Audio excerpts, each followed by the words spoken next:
pinakamalawak na newsroom sa buong Pilipinas. Ito ang Radyo Pilipinas News Update.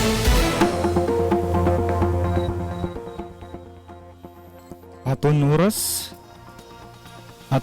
sa alas 3:55. Maupay nga kulop adan aton mga balita sa yananga pangrason. Probinsya sa Northern Samar, inpokusog ang sumpayan sa MMDA para sa disaster response. Pamatian tan detalye sa report matikang kan Suzette Pretensio. Komo kaparte san padayon nga panganibasong sa gobyerno sa Northern Samar nga pakusgon ang disaster response nagdumara san courtesy visit si Vice Governor Clarence Dato sa MMDA Command Center sa Metro Manila. Durante san courtesy visit, ginpakita kan Vice Governor Dato ang makabag-o nga MMDA Command Center kundiin iginbuhat ang traffic operations nga disaster management san bugos nga Metro Manila. Ginpasalamatan niya ang MMDA sa padayon nga suporta sa Northern Samar, kalakip ang plano nga iungay ang mga DRRM personnel sa lalawigan sa mga tiarabot nga disaster operations management training. Nakatalaan liwat nga abrihan sa MMDA ang DRR Preparedness Training Center sa Cavite.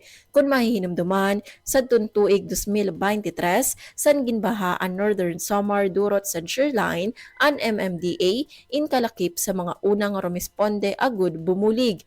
Ginlalauman sa gobyerno probensyal nga mapapadayon ang marigon nga kolaborasyon sa MMDA para sa mas epektibo nga pag-andam ngan pagbaton sa kalamidad.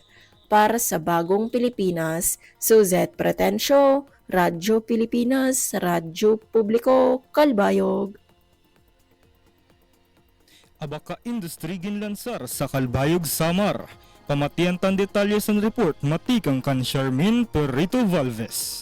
Radyo Pilipinas Report. Ginlansar sa syudad sang Kalbayog, Samar ang Abaka Nursery ug nagdistribuer mga punla nga abaka pagmarka san paningkamot san LGU nga otro buhion ang industriya san abaka sa lugar. Napulo nga benepisyaryo tikang sa iba-iba nga mga barangay sang Kalbayog, Samar ang kumarawat 200 nga abaka suckers katuyuanan san proyekto nga suportaran ang mga lokal nga parauma ug igbalik ang abaka como importante nga panginabuhian ug pamana san Kalbayog.